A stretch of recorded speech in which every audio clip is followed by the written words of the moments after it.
स्वागत है आप सबका। आज के पाठ्यक्रम में हमने इससे पहले हल संधि प्रकरण प्रारंभ किया था और हल संधि में प्रथम जो संधि है स्तुत्व संधि, उसके बारे में देखा था।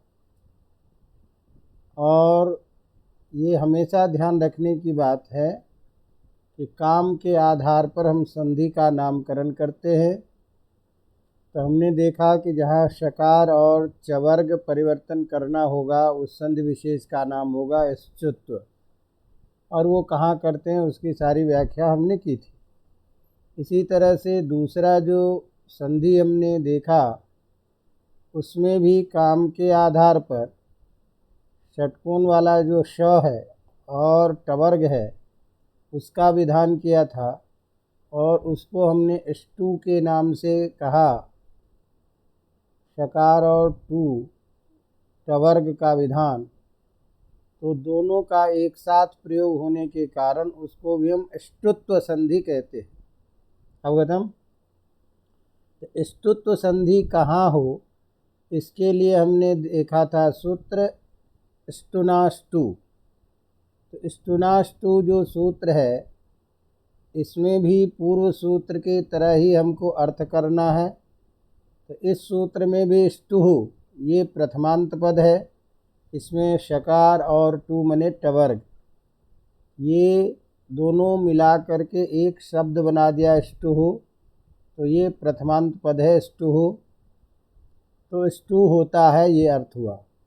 कब होगा तो उसमें शब्द दिया ष्टुना।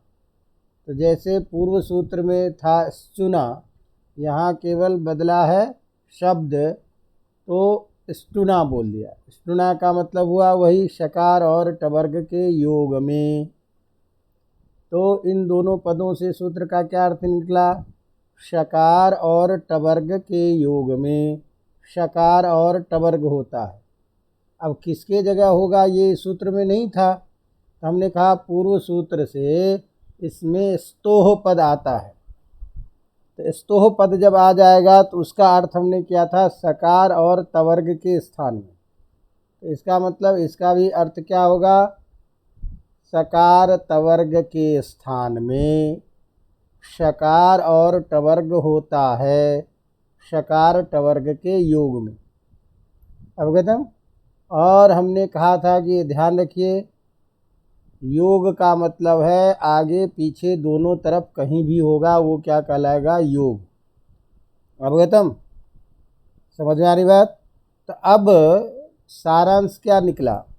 सारांश इसका ये निकला कि यदि मान लीजिए कि ये स है और इसके श या टवर्ग कह लीजिए, तो इसी तरह से श और टवर्ग ये दोनों में से कोई भी हो, चाहे ये हो या ये हो, इधर भी चाहे ये हो या ये हो, तो इसका परिवर्तन मूर्धन्य श में होगा।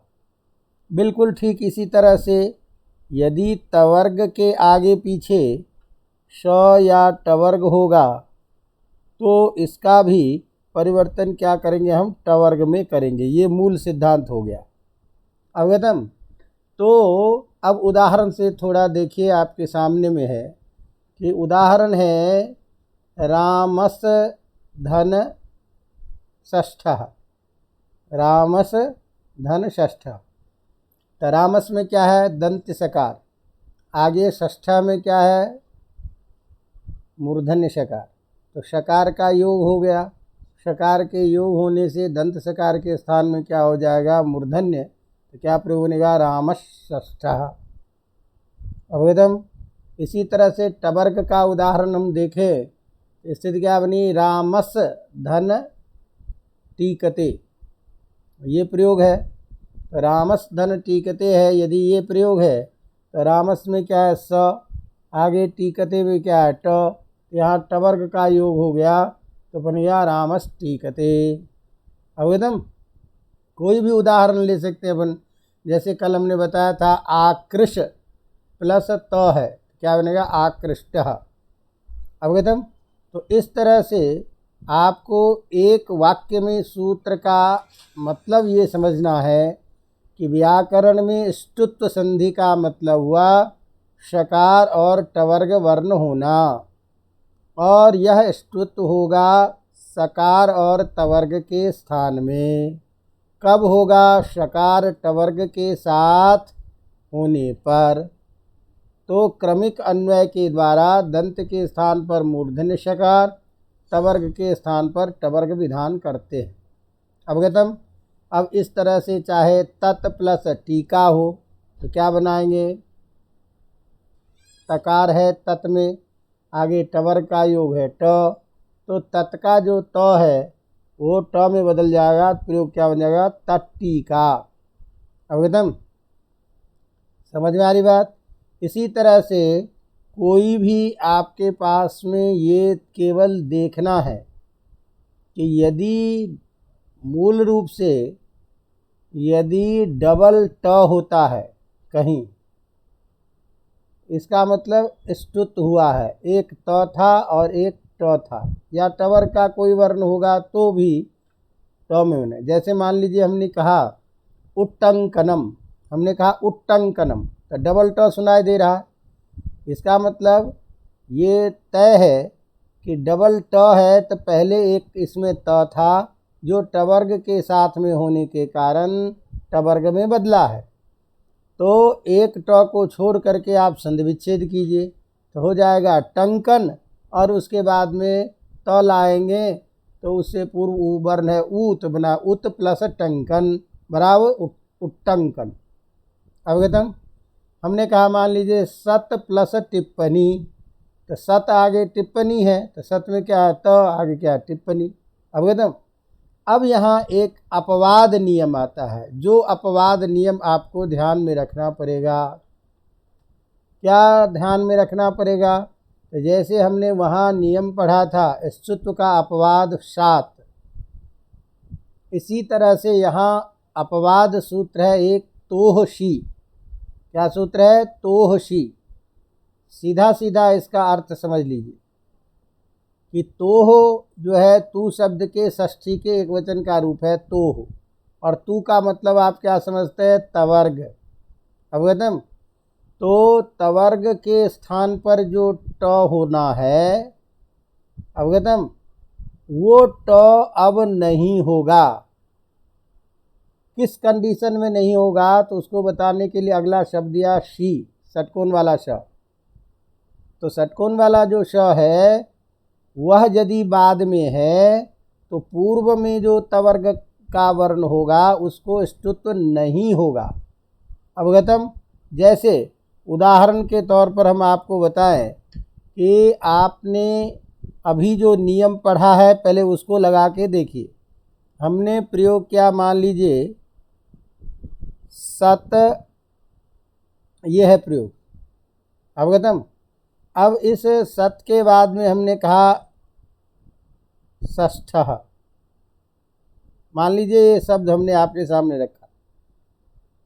अब यहाँ सत में क्या है? त है, आगे क्या है? श है।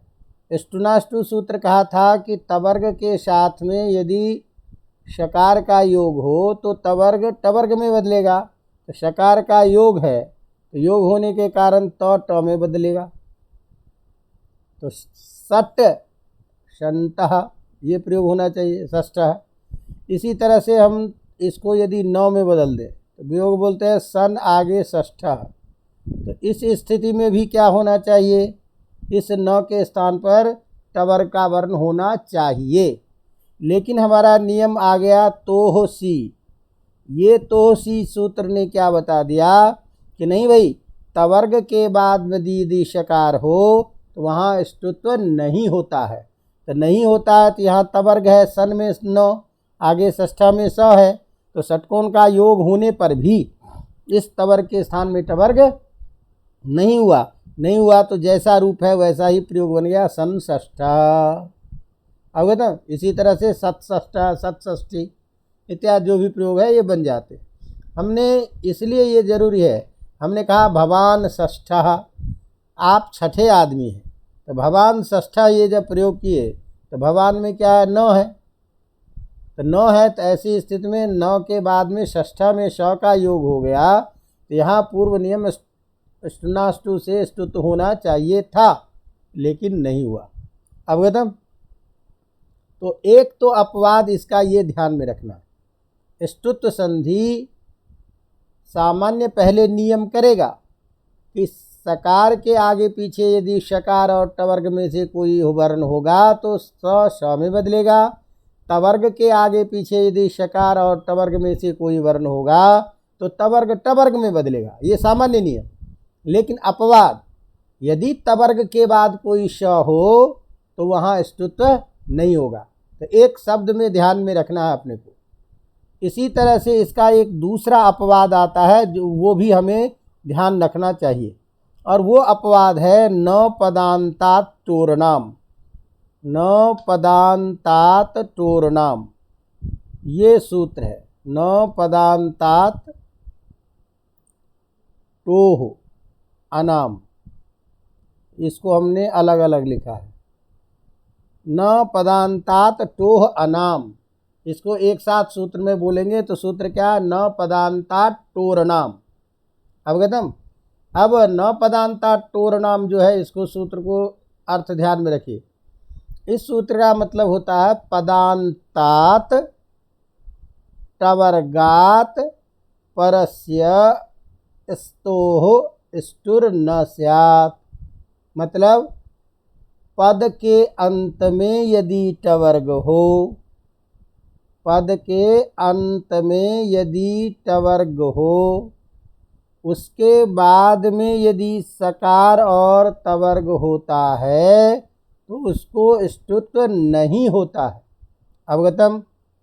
अर्थ ध्यान में रहेगा, क्या कहा, पदांत में टवर्ग के बाद सकार और तवर्ग को स्तुत्व नहीं होता है, तो इसमें स्तुत्व को रोकने के लिए आपको क्या ध्यान रखना जरूरी है कि टकार पदांत में होना चाहिए।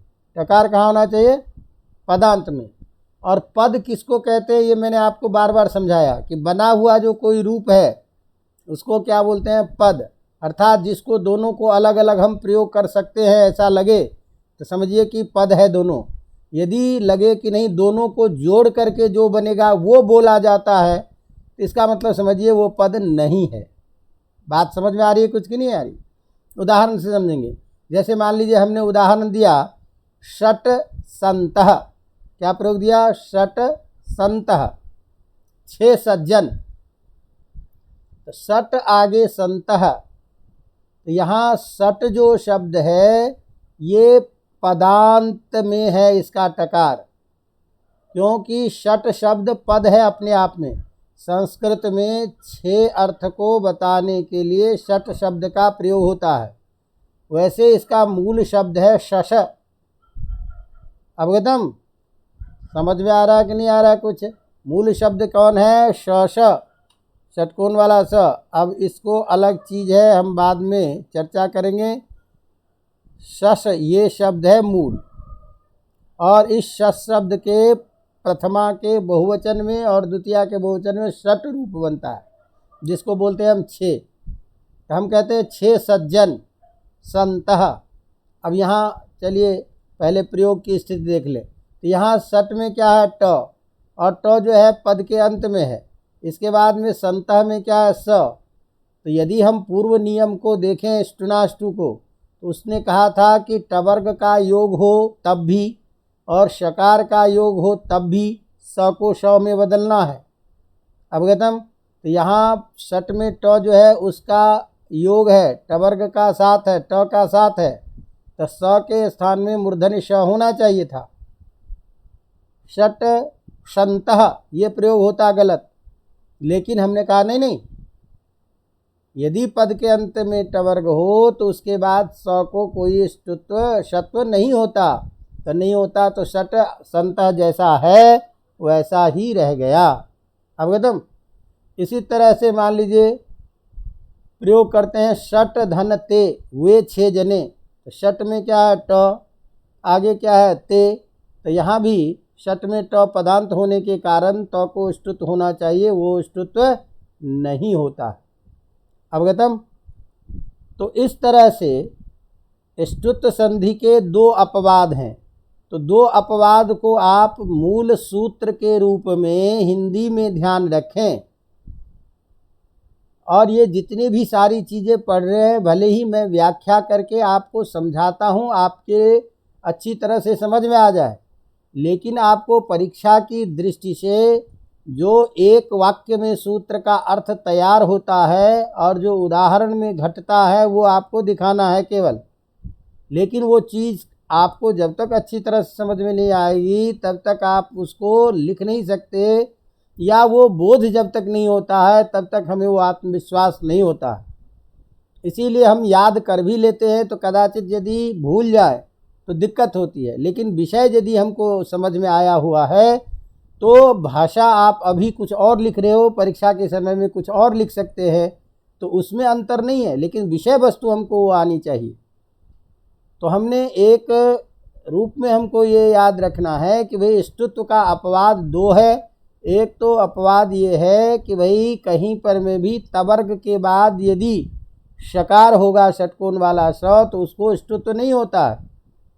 इसी तरह से पदांत में यदि टवर्ग हो उसके बाद में सकार या तवर्ग हो तो कोई ष्टुत्व नहीं होगा। तो सकार का उदाहरण दे दिया सट संतः।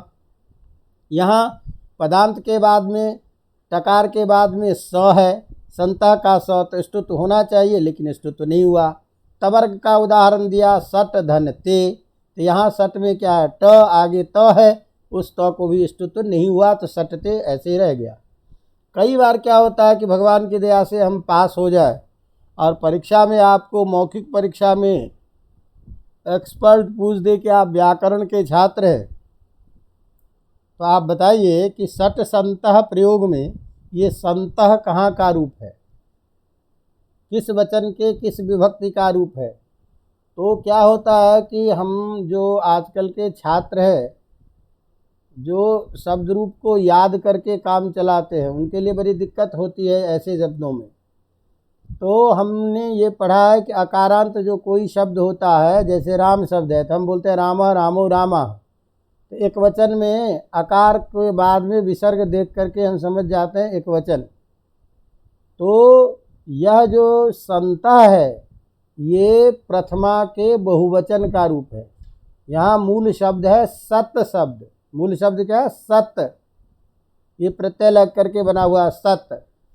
अब एकदम, अब ये जो सत शब्द है मूल शब्द, इसका रूप चलता है सन संतौ संतः। तो इसीलिए संतः जो है ये अकारांत विसर्ग दिखाई दे रहा है, तो ये मूल शब्द हलंत है। तो कोई भी हलंत शब्द होता है उसके प्रथमा के बहुवचन में केवल अह जुड़ता है। जैसे हम बोलते हैं भवान भवन्तौ भवन्तः, तो भवान शब्द के प्रथमा के बहुवचन में भवन्तः, गच्छन गच्छन्तौ गच्छन्तः। अवगतम। तो ये संतः जो है कहाँ का रूप है, बहुवचन का, क्योंकि सट क्या है छः के साथ में, छः संख्या ही बहुवचन है तो उसके साथ में एक वचन वाला नहीं आएगा कभी। तो छः सज्जन, तो सज्जन की संख्या है छः, तो छः जब ही है तभी बहुवचन में होगा, इसीलिए सट संतः। तो हमें कभी पूछे कि यहाँ संतः कहाँ का रूप है, तो ये बहुवचन का रूप है, प्रथमा के बहुवचन का। अवगतम। तो इस तरह से हमने इसको क्या किया कि हमने इसको ये देखा कि ष्टुत्व संधि मूल रूप से प्रधान सूत्र है एक ही ष्टुनाष्टु, लेकिन इसके अपवाद जो है वो क्या है दो हैं। तो इस तरह से इस दो सूत्रों के द्वारा ष्टुत्व संधि का हम पूरा ज्ञान करते हैं। अवगतम। इसके बाद में अब चलिए हम धीरे धीरे आगे बढ़ते हैं। तो तीसरी जो संधि है जो बहुत प्रयोग करते हो आप लोग, और इन संधि का प्रयोग परीक्षा में पूछ देता है, इसीलिए सरल भी है और अधिकतर प्रयोग में पूछे जाने वाले भी है, उसकी चर्चा करते हैं। अवगतम। तो अब अगली संधि है हमारे पास जस्त्व संधि। क्या, कौन सी संधि? जस्त्व। जसत्व नहीं बोलेंगे, अधिकतर छात्र आजकल जो है ना ऐसे ही बोलता है, जसत्व। जसत्व नहीं, क्या बोलेंगे? जस्त्व संधि। तो जस्त्व संधि का मतलब क्या हुआ, वही याद करो, जैसा काम वैसा नाम। तो जस प्रत्याहार का वर्ण जहाँ आप परिवर्तन करके लाएंगे, किसी भी व्यंजन वर्ण के जगह जहाँ जस प्रत्याहार का वर्ण आएगा उस संधि को हम जस्त्व संधि कहेंगे। अवगतम? अब जस प्रत्याहार आपको परीक्षा में पूछेगा कि जस प्रत्याहारे कति वर्णाः भवन्ति, जस प्रत्याहार कथम भवति। तो जस प्रत्याहार कैसे बनेगा? जब गढ़ 10 के ज से लेकर के उसी के श तक। तो इस जस प्रत्याहार में हम देखते हैं कि सारे वर्ग के तृतीय अक्षर आ जाते हैं। इसका मतलब एक बात दिमाग में हम बिठा लें कि दुनिया में कभी भी हमको जस्त्व करना होगा, इसका मतलब वर्ग का तीसरा अक्षर लाना है। समझ में आ रही बात? जस्त्व का मतलब क्या बैठ गया आपके दिमाग में? वर्ग का तीसरा अक्षर होना। तो जिसको भी हम जस्त्व करेंगे, जो भी वर्ण होगा, उस वर्ण के वर्ग का तीसरा अक्षर हमको कर देना। अवगतम? तो ये जस्त्व कहाँ हो, किस कंडीशन में हो, इसके लिए 2 नियम हैं, 2 सूत्र हैं। अवगतम? तो एक तो सीधा सीधा नियम है, और वो पहला नियम है झलाम जसोन्ते। पहला नियम क्या है? झलाम जसोन्ते। अवगतम? इसका सीधा अर्थ है कि किसी भी पद के अंत में, पदांते माने पदांत में, पद के अंत में झलाम, ये झल प्रत्याहार है। और कोई भी प्रत्याहार, कोई भी शब्द यदि हलंत हो, ध्यान रखिए, तो हमने कहा था कि धीरे धीरे हम शब्द रूप भी याद कर रहे हैं। तो सभी प्रत्याहार हम क्या लिखते हैं? हलंत। तो कोई भी हलंत शब्द हो और षष्ठी के बहुवचन में कोई हमको रूप बनाने के लिए कहे, कहाँ? षष्ठी के बहुवचन में, तो हमें कुछ नहीं करना है, सीधे अंत में आम जोड़ देना। क्या? आम जोड़ देना। आम कहाँ? अंत में। जैसे मान लीजिए हमने कहा भवत शब्द है, भवत शब्द हलंत है आप अर्थ को बताने के लिए, और हमने पूछ दिया कि भाई भवत शब्दस्य षष्ठी बहुवचने किम रूपम भवति। तो आप बिना सोचे समझे तो में आम लगा दो, क्या बन गया? भवताम। आपका क्या नाम है? भवताम किम नाम अस्ति है, तो भवताम। धीमत शब्द हलंत है, तो क्या बोलेंगे? धीमताम। अवगतम? धीमत माने विद्वान, बुद्धिमानों का। गुणवताम, बलवताम, गुणवत, बलवत शब्द के षष्ठी के बहुवचन में। जगत शब्द क्या है? हलंत है, षष्ठी के बहुवचन क्या बनेगा? जगताम। अवगतम? तो झल है, तो झल के षष्ठी के बहुवचन में क्या रूप बनेगा? झलाम। तो झल क्या है? प्रत्याहार। तो अर्थ क्या करेंगे? झल प्रत्याहार। अब झलाम में षष्ठी विभक्ति आ जाते ही आपके दिमाग में अर्थ आ जाना चाहिए, बार बार बता रहा हूँ कि जहाँ षष्ठी लगी होती है उसका मतलब होता है उसके स्थान में। तो यहाँ अर्थ क्या करेंगे? झल के स्थान में। अब चूंकि झल क्या है? प्रत्याहार, तो हम उसको क्लियर करने के लिए और क्या बोलेंगे? झल प्रत्याहार के स्थान में। अब कहाँ हो झल प्रत्याहार के स्थान में? तो हमने कहा पदांत में। इसको जोड़ करके आप बोल सकते हैं पदांत में झल प्रत्याहार के स्थान में जस, जस होता है। तो जस जो है सूत्र में प्रथमा विभक्ति में है, जसा। अवगतम? इसको सीधा कहेंगे तो क्या अर्थ करेंगे? किसी भी पद के अंत में यदि झल प्रत्याहार का वर्ण हो तो उसके जगह तीसरा वर्ण हो जाएगा जस प्रत्याहार। तो पदांते झलाम जसा स्यु, पद के अंत में जो झल प्रत्याहार का वर्ण उसके स्थान में जस प्रत्याहार का वर्ण हो जाता है। अब ये पदांत इसको चाहिए, इसको बाद में क्या वर्ण है इसे कोई लेना देना नहीं। अवगतम? जैसे उदाहरण से आप समझिए, हमने कहा जगत प्लस ईशः, तो जगत यह एक शब्द है, पद है, प्रथमा के एक वचन बनेगा जगत। तो जगत में तो क्या है, पद के अंत में है। अब तो पद के अंत में है तो झल प्रत्याहार में अब हमको देखना है कि तो आता है कि नहीं आता है। तो आपको परीक्षा में पूछेगा कि झल प्रत्याहार में कितने वर्ण हैं, तो ये भी अब वर्ण याद करना पड़ेगा क्रमिक। झल प्रत्याहार कथम भवति कुतः, कहाँ से बनता है, तो झल हमको देखना है कि अंत में क्या चीज़ है, ल, तो किसी सूत्र के अंत में ल ढूंढना पड़ेगा कि ल कहाँ है, वो हमारी अंतिम सीमा होगी। ल कहाँ है, हल में ल।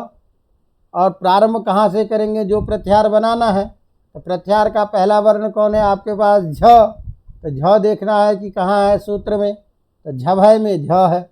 तो झभय के झ से लेकर के हल के ल तक के जो वर्ण हैं ये झल प्रत्याहार के अंतर्गत आएंगे। तो आपको अंगुली पे सूत्र का क्रमिक ध्यान रहना चाहिए, तभी तो आप परीक्षा में गिन के लिखोगे कि झल प्रत्याहारे एते वर्णा भवन्ति, कति वर्णा भवन्ति यदि पूछ दिया तो कहोगे ना झ भ, अंतिम तो लेते नहीं है, गिनते नहीं है, तो झ भ य घ ढ ध स ज ब ग ड द स ख फ छ ठ थ चट तव कपय सस्तर हल।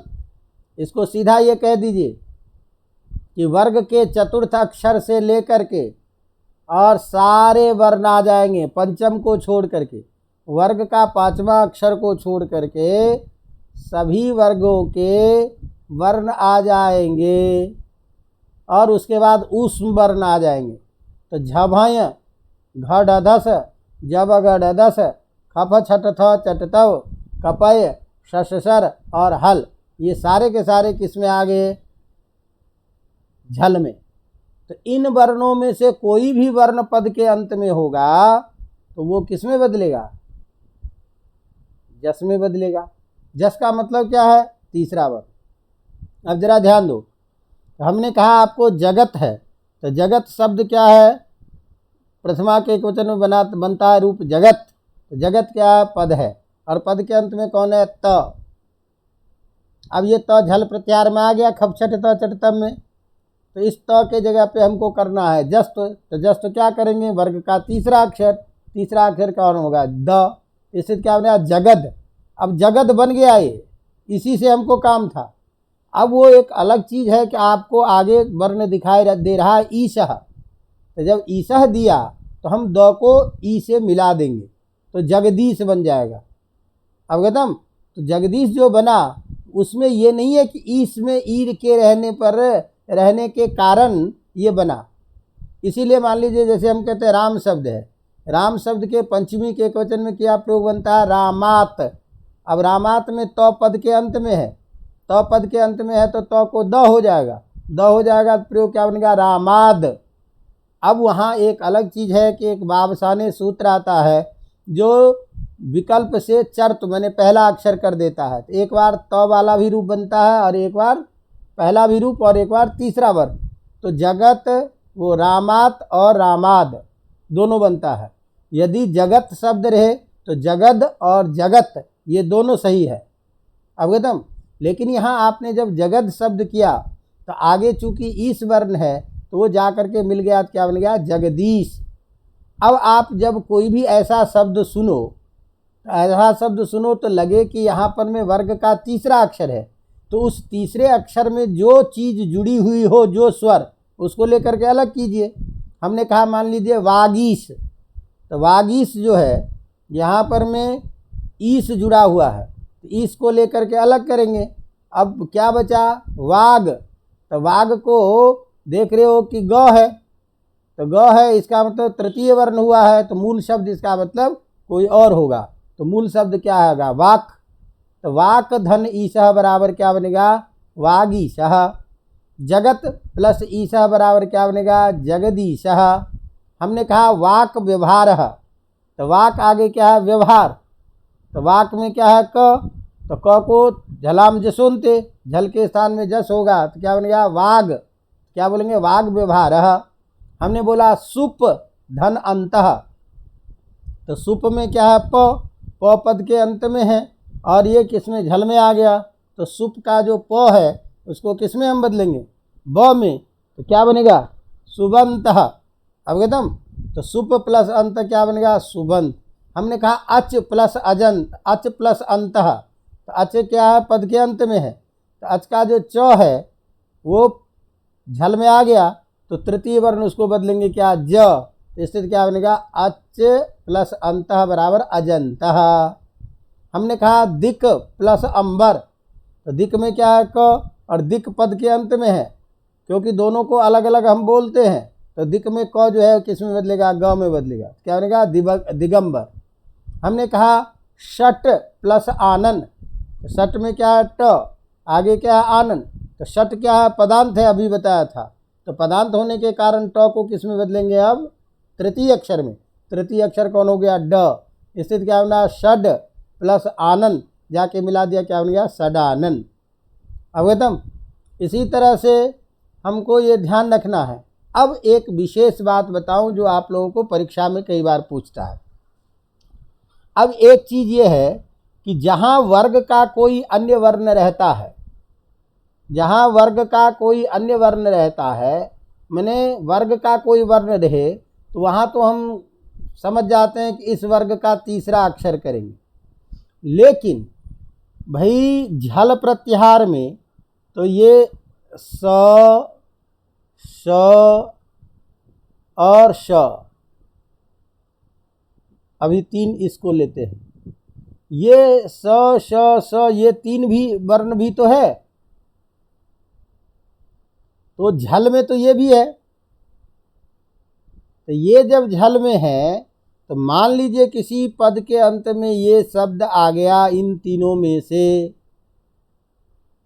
हैं, तो इन तीनों में से यदि आ गया तो ऐसी स्थिति में इन तीनों को भी जस्त होगा, क्योंकि झल में है, और झल में है तो पद के अंत में झल होने के कारण क्या होगा, जस्त। जस्त करोगे तो क्या करोगे, तृतीय वर्ण। अब ये स को तृतीय वर्ण क्या करें, श को तृतीय वर्ण क्या करेंगे, अवगतम। तो इसीलिए हमने आपको पहले बताया था कि व्याकरण में कोई भी वर्ण जो होता है उसके स्थान पर वही आदेश करते हैं जिसका उच्चारण स्थान मिलता हो। तो अब ध्यान रखो कि ये दंत सकार जो है इसका उच्चारण स्थान क्या है, दंत। ऋतु लसानाम दंतः, ये दंत है। तो अब तुमको जस प्रत्याहार में से वो वर्ण ढूंढना है जिसका उच्चारण स्थान दंत है, वही इसका साथी होगा। तो कौन है, ढूंढ के बताओ। जस प्रत्याहार में कौन सा ऐसा वर्ण है जिसका उच्चारण स्थान दंत है। अरे भाई ज, ब, ग, ड, द, इसमें हम देखते हैं द जो है वो तवर्ग में आता है, और ऋतु लसा नाम दंता है ना, तवर्ग का उच्चारण स्थान क्या है, द। इसलिए इस स को कभी भी जस्त होगा तो क्या होगा, द होगा। इसी तरह से शस में श है, अब इसका उच्चारण स्थान क्या होगा, मूर्धा। ऋतु रसा नाम मूर्धा, तो श का उच्चारण स्थान मूर्धा है। तो अब हमको ढूंढना पड़ेगा कि मूर्धा स्थान वाला वर्ण जो है वो जस में कौन आता है। तो मूर्धा स्थान वाला वर्ण कौन है, टवर्ग का वर्ण, तो टवर्ग का तीसरा अक्षर होगा ड। इसीलिए हमने कहा कि संस्कृत में मूल शब्द कौन है, सस, छ का वाचक, लेकिन पद के अंत में होने के कारण इस श को जस्त हुआ है, तभी क्या बन गया, श ड, और ड को चर्त होकर के सट बनता है। अवगतम। तो ये जो शस है ये पद के अंत में आ गया और झल में है, झल होने के कारण इसको हमने क्या कर दिया, ड कर दिया। इसी तरह से ये जो शंकर वाला जो श है इसको भी यदि जस्त करना पड़ेगा तो क्या होगा। यहाँ देखो, यहाँ भाई चूंकि ऋतु लशा नाम दंता, तो इस श का भी उच्चारण स्थान क्या है, दंत है। दंत है ना, तो दंत है तो इसके भी स्थान पर क्या होगा, द हो जाएगा। अवगतम।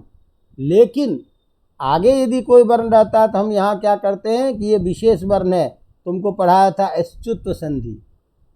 इस सूत्र संधि पढ़ाया था ना, समझ में आ रही बात कि नहीं। तो हमको वहाँ ये भी देखना पड़ता है कि क्या स्थिति है। लेकिन जस्ट की जब हम बात करेंगे तो तृतीय वर्ण क्या हो जाएगा, द। अवगतम। इसी तरह से अब ये हमारे पास वर्ण है ह अक्षर, तो ह अक्षर को सीधा जस तो नहीं होता है। अब इसमें ज़्यादा उलझने की ज़रूरत नहीं है, क्योंकि एक विशेष नियम आता है हो ढ, तो इसको पहले ह को ढ में बदलते हैं और ढ फिर ड में बदलता है। अवगतम। क्या समझे कि ह अक्षर जो है उसको सीधा जस तो नहीं होता है कभी, क्योंकि एक विशेष नियम आता है कि पद के अंत में यदि ह हो तो वो ढ में बदलता है। तो इसको ये रोक लेता है और कहेगा कि भैया ह को तुम जस तो नहीं कर सकते, ह को क्या होगा, ढ। और ढ को जब जस तो करेंगे तो ढ का तृतीय वर्ण टवर का आ जाएगा ड, तो ड आ जाएगा, तो इसीलिए इसका क्या बन जाएगा, ह का यदि हमको कोई पूछे तो ह का जो तृतीय वर्ण होगा जस्त के रूप में यदि देखेंगे तो हमारा क्या बनेगा, ह जो है ये ड में बदलेगा। अवगतम।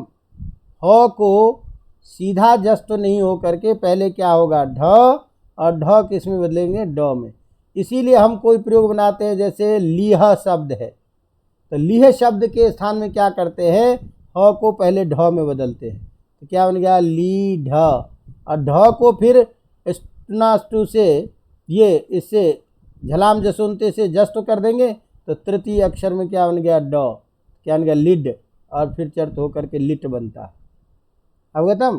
तो ये इसलिए थोड़ा सा ज्ञान जरूरी है कि जब हम जस्त करते हैं तो कभी कोई हमको पूछ दे कि भाई जस प्रत्याहल झल प्रत्याहार में तो स वर्ण भी है, तो इसको जस्त क्या होगा, क्योंकि जस्त का मतलब हम जब समझते हैं कि वर्ग का तीसरा अक्षर होना, तो किसी वर्ग का अक्षर होता है तो उसको तो पता चल जाता है कि क वर्ग में से कोई वर्ण हो तो उसका तीसरा, त वर्ग में से कोई वर्ण हो तो उसका तीसरा। अवगतम। समझ में आ गई बात। इसका मतलब पहला जस्त का पहला नियम, किसी भी पद के अंत में यदि झल प्रत्याहार का वर्ण होगा, झल प्रत्याहार का मतलब चौथे से लेकर के सारे वर्ण, उसके जगह पर हमेशा उसी वर्ग का तीसरा अक्षर होगा जिसको हमको जस्त करना है। झल वर्ण का जो वर्ण रहेगा उसका तीसरा करना। अवगतम। तो ये एक प्रसंग समाप्त हुआ। अब इसी जस्त संधि में एक और नियम आता है, उस नियम को भी थोड़ा सा हम देख लें। तो जस्त संधि का दूसरा जो नियम है, तो अभी जो हमने नियम पढ़ा इसको ये भी ध्यान रखना, अलग से नोट कर ले, इसके सामने में नोट कर लेना कि ये केवल पदांत में करेगा। तो जस्त संधि करने के दो नियम हैं, एक तो पदांत में जस्त और एक अपदांत में। अपदांत का मतलब क्या हुआ कि बीच में, और अपदांत को समझने के लिए मैंने बार बार कहा कि जो शब्द हम संधि विच्छेद कर रहे हैं उन दोनों को जोड़ने से लगे कि दोनों के जुड़ने के बाद में लोक में बोला जाता है, तब तो समझना कि वो अभी अपदांत है। और जो टूटा हुआ दोनों है अलग अलग, उसको लगे कि हम अलग अलग भी बोल सकते हैं, तो समझना कि यहाँ पदांत है। इतना अभी ध्यान रखिए। तो हमारा जो दूसरा नियम आता है वो और कुछ नहीं है, बस यही है, केवल वो एक चीज़ बता देता है, झलाम जस झसी। यहाँ केवल एक विशेष विधान है कि उसने तो केवल कहा था पदांत में होगा, ये कह रहा है कि नहीं, झल के बाद यदि झस हो, झल के बाद, झल प्रत्याहार के बाद यदि झस हो, तो ये जो झस होने पर बीच में इस झल के स्थान में क्या हो जाएगा, जस हो जाएगा। इसने कंडीशन डाल दी। कंडीशन क्या डाल दी कि बाद में झस वर्ण होना चाहिए। अवगतम। समझ में आ रहा है कुछ। अब ये तो पता चल गया कि ये सूत्र कहता है कि बाद में झस होना चाहिए, लेकिन ये अपदांत में करता है, ये कैसे पता चला? ये इसलिए पता चला कि पदांत में करने वाला तो सूत्र हमारे पास झलाम जसोंते है ही, तो यदि पदांत में ही ये सूत्र करता तो अलग से सूत्र बनाने की जरूरत क्या थी, उसी से सब जगह काम होता, क्योंकि वर्ण तो अब इसके अतिरिक्त है ही नहीं, झल के अतिरिक्त। तो पद के अंत में झल को जस्त करना था, तो झलान जसोंते सूत्र पहले से काम कर रहा है, इस सूत्र की क्या जरूरत है। और ये सूत्र बनाया है और कह रहा है कि इसके बाद में झल के बाद में झस होना चाहिए, इसका मतलब ये काम कहाँ करेगा, अपदांत में। तो अर्थ में केवल इतना परिवर्तन करो कि झल के बाद झस प्रत्याहार का वर्ण होने पर झल के स्थान में जस होता है। इसको या तो एक साथ करें कि झल के स्थान में जस वर्ण होता है जब झल के बाद झस वर्ण हो तो। अवगतम, समझ में आ गई बात। तो झल प्रत्याहार वर्ण के बाद में यदि झस प्रत्याहार का वर्ण होता है तो झल के स्थान में जस वर्ण होता है। अवगतम। अब जैसे इसका उदाहरण मैं आपको बताता हूँ कि जैसे आपने प्रयोग किया, मान लीजिए आपके पास में शब्द है सुध आगे धी, शुद्धि, तो शुद्ध प्लस धी।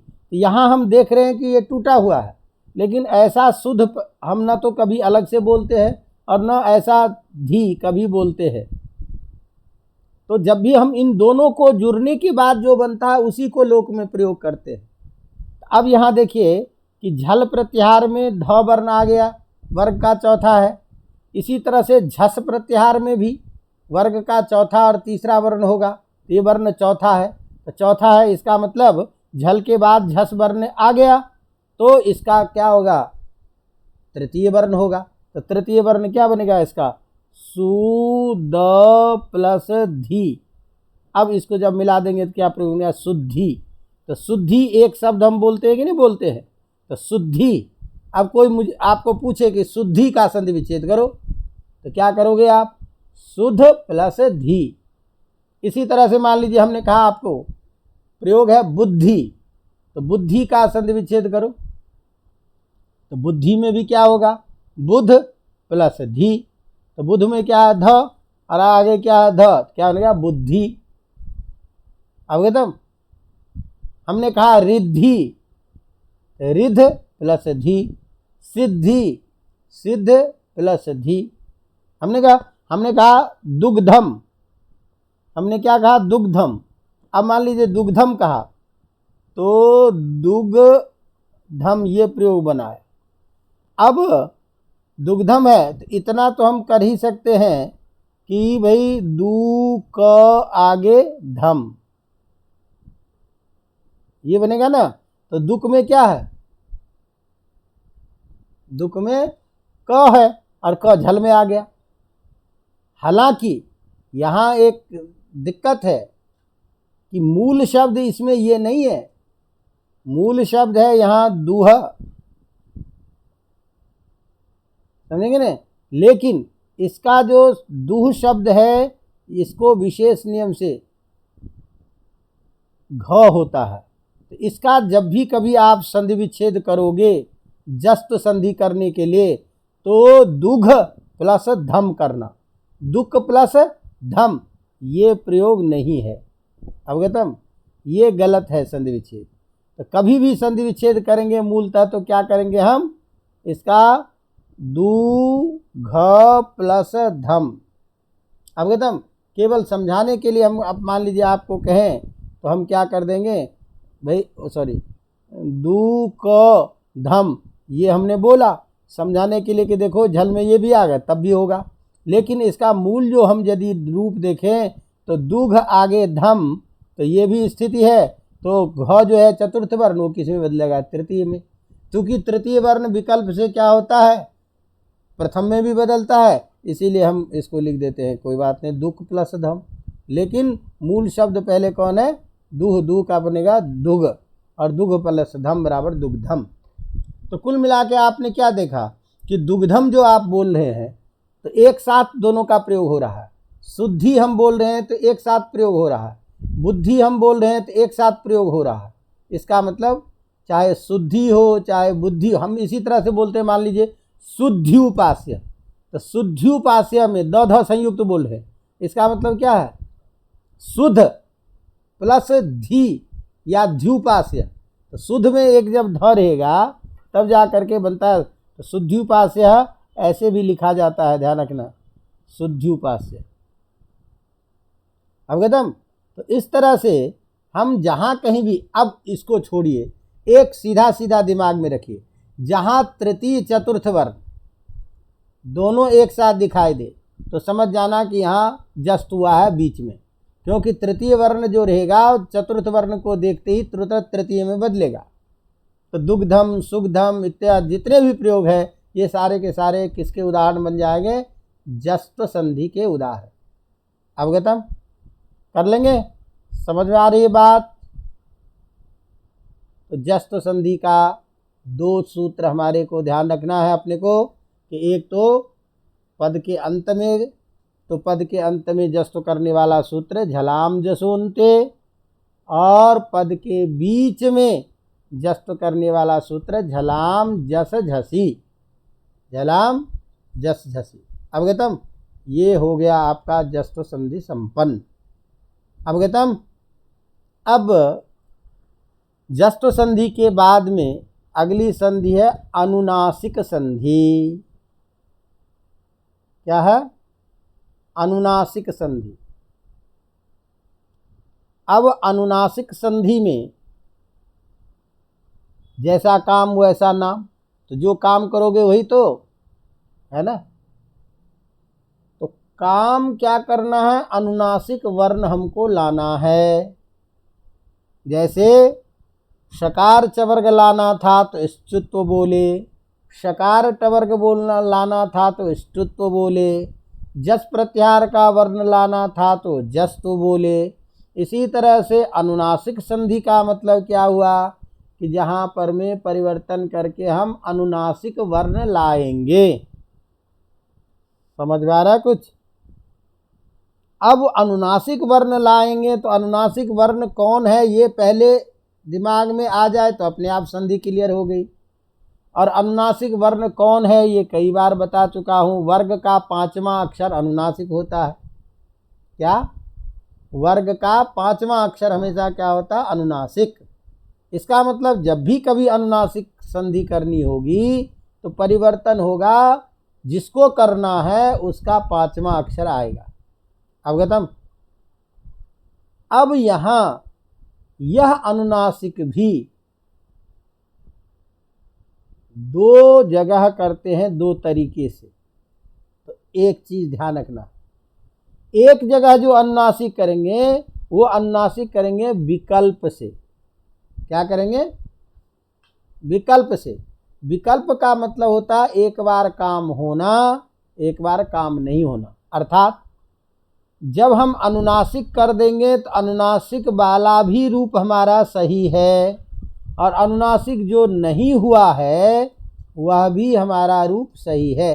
तो दोनों प्रकार का जो रूप बनेगा उसी रूप को हम विकल्प का रूप कहते हैं। विकल्प माने एक बार होना, एक बार नहीं, एक बार ये, एक बार ये। इस बात को क्या कहते हैं? विकल्प। अवगतम?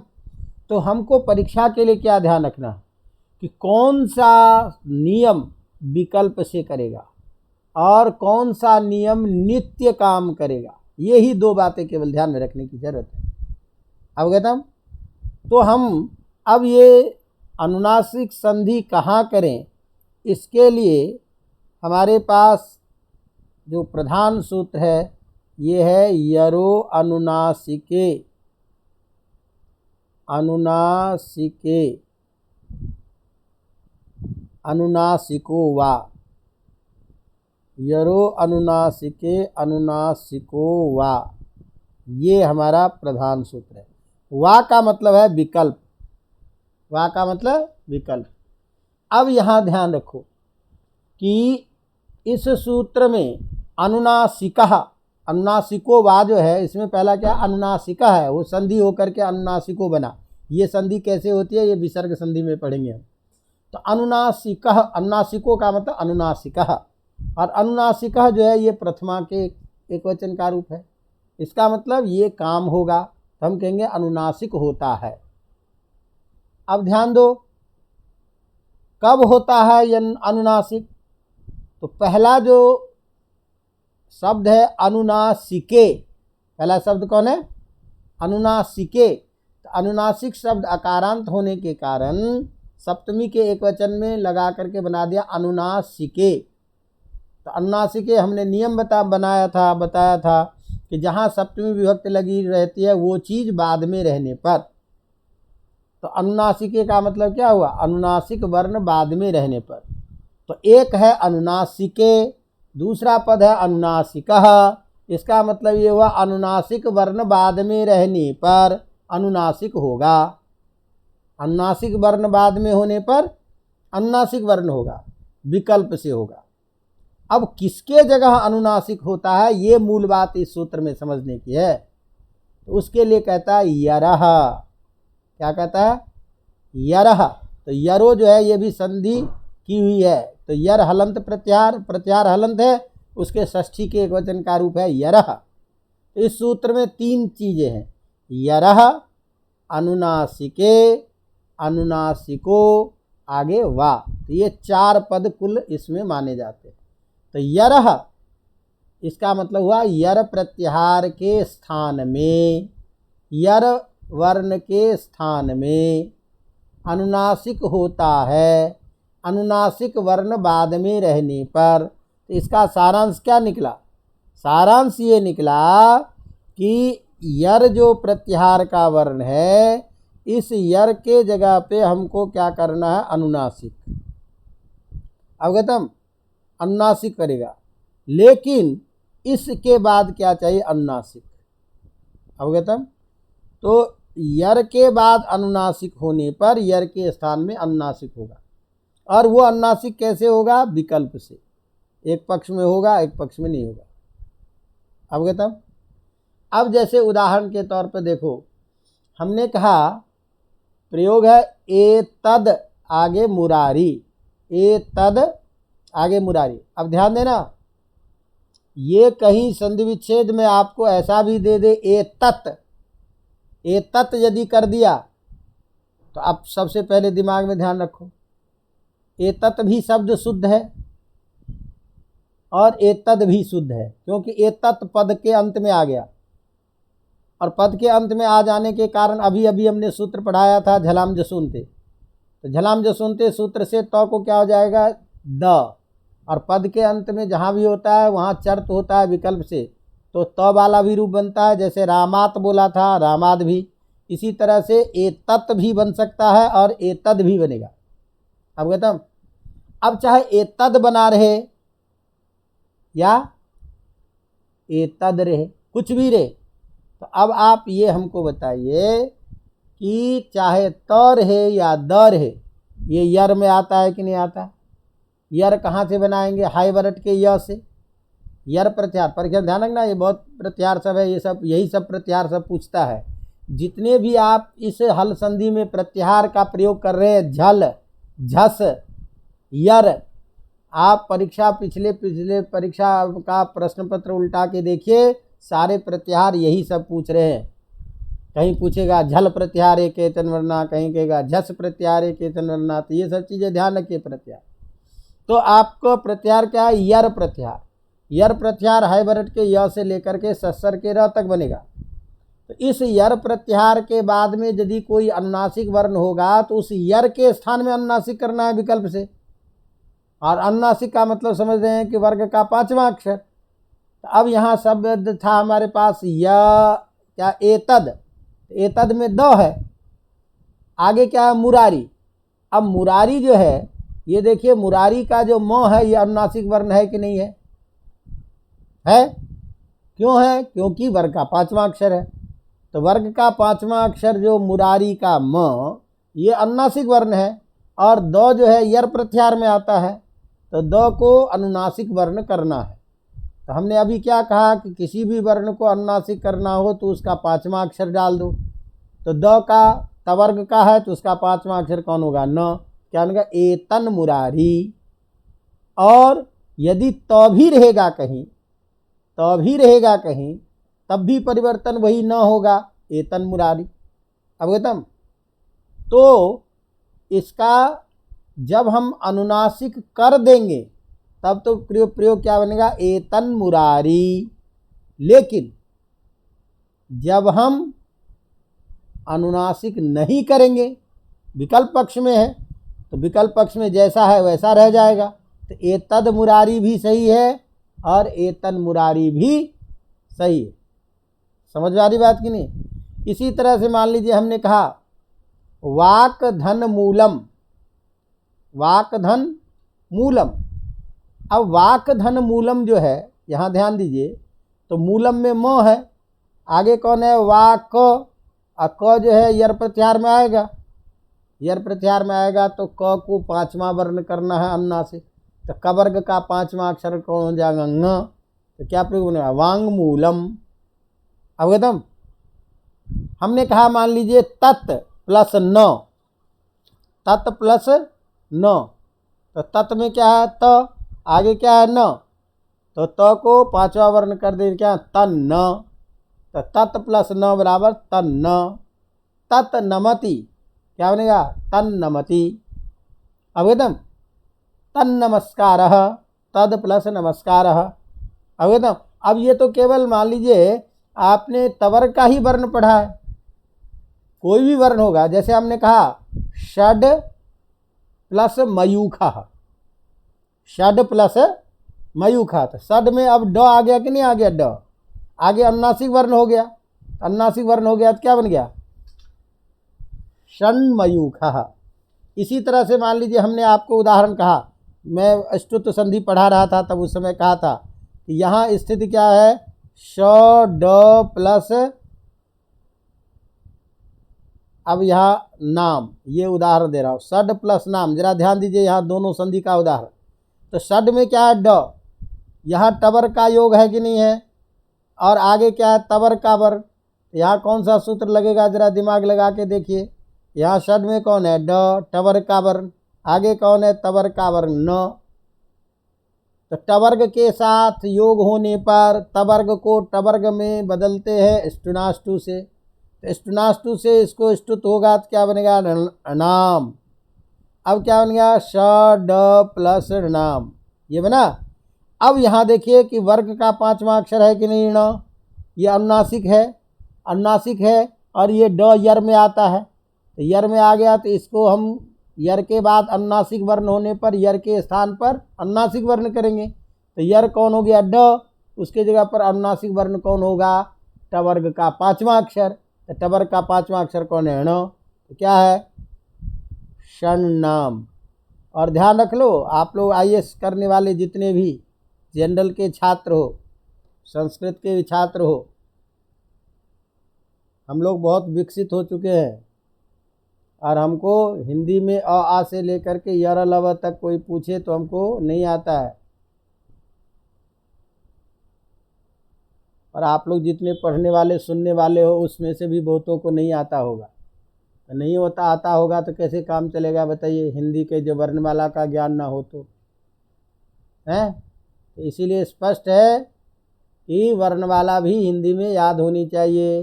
टठ डढ़ तथ दधन पफ बव म यर लव इत्यादि। अवेदम कख ङ, कई को उच्चारण भी करना नहीं आएगा। तो यहाँ षड में कौन है, ड, आगे क्या है, नाम, तो ड को परिवर्तन कर देंगे ण में, तो क्या बन जाएगा, षण नाम।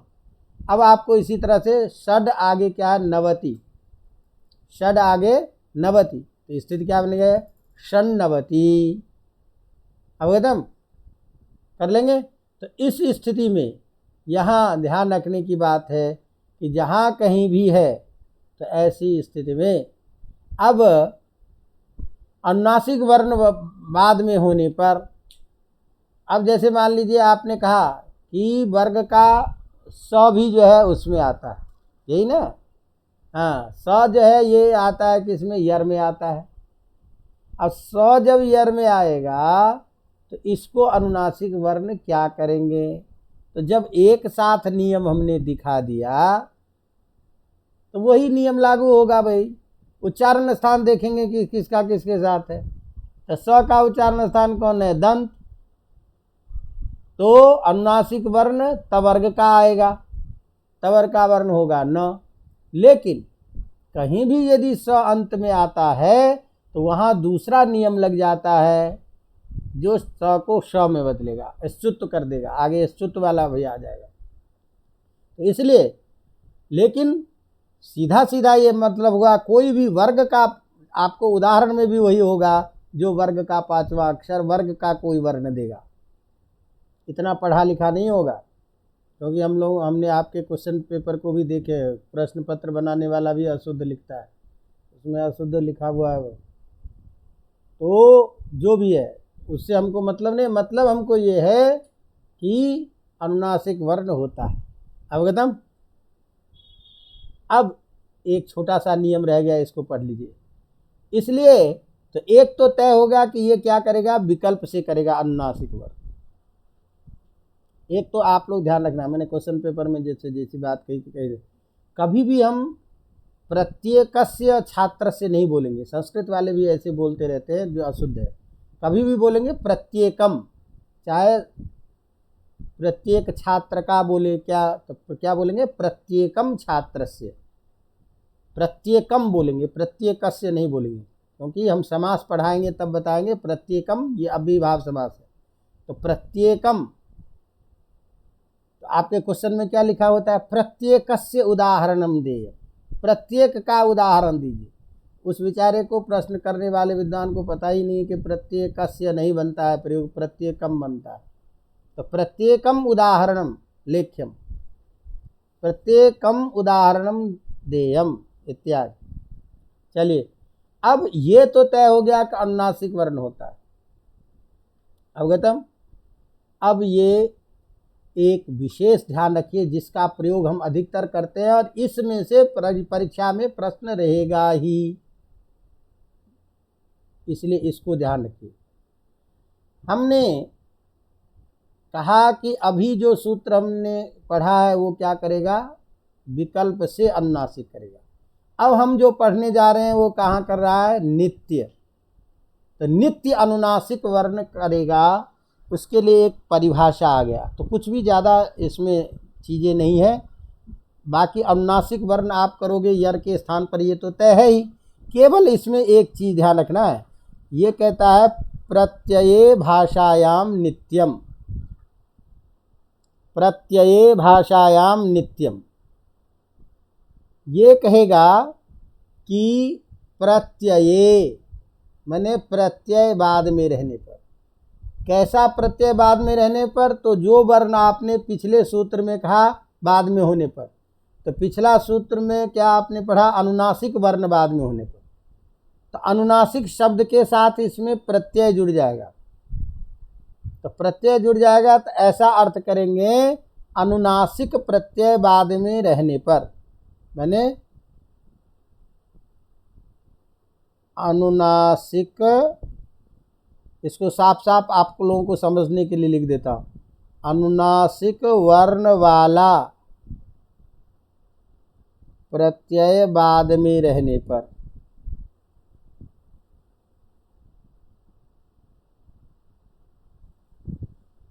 रहने पर नित्य अनुनासिक होता है, या इसी को साफ साफ पूरा सूत्र हो जाएगा, यर को नित्य अनुनासिक होता है।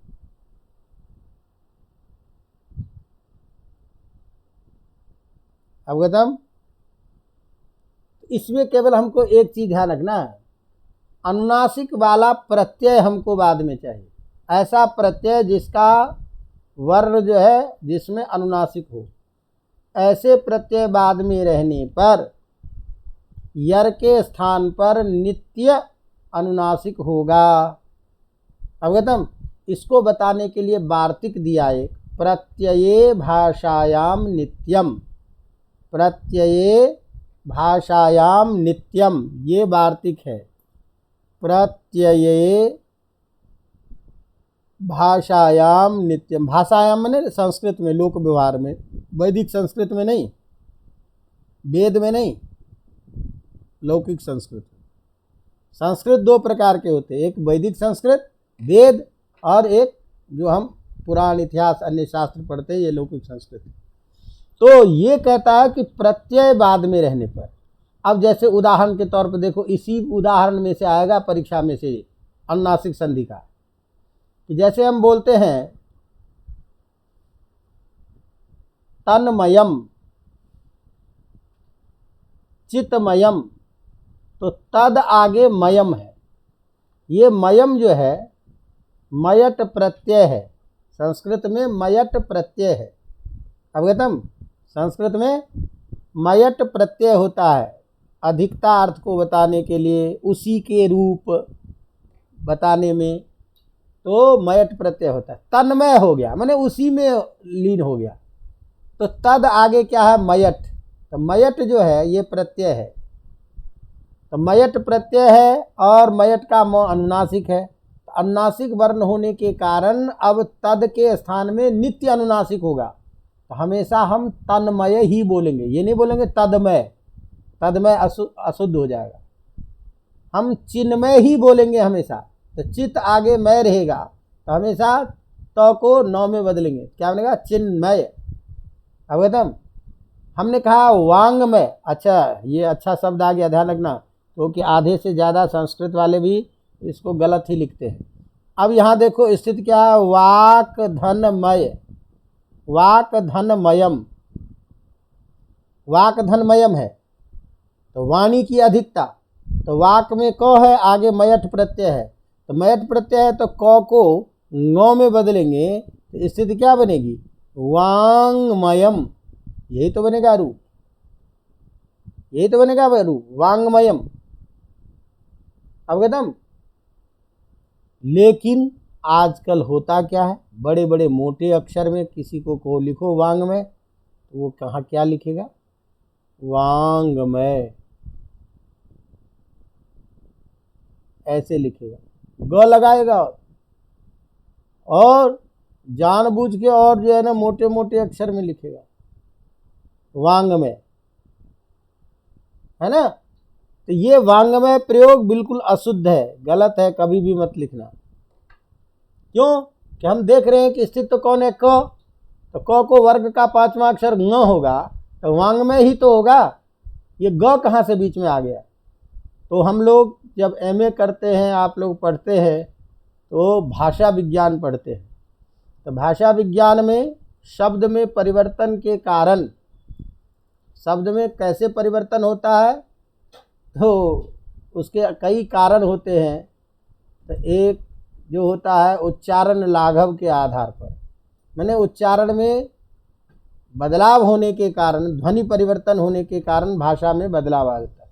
तो हम जो वांगमय वांगमय बोलते हैं, तो बोलते बोलते जल्दबाजी में वांगमय वांगमय में ङ का उच्चारण करने लगते हैं, वांगमय वांगमय वांगमय, तो वो जो उच्चारण जो हमने करने लगा धीरे धीरे वो ग में सुनाई देने लगा, तो जब ग में सुनाई देने लगा तो उसको हम लिखने में भी लिखने लग गए, तो वांगमय लिखने लग गए।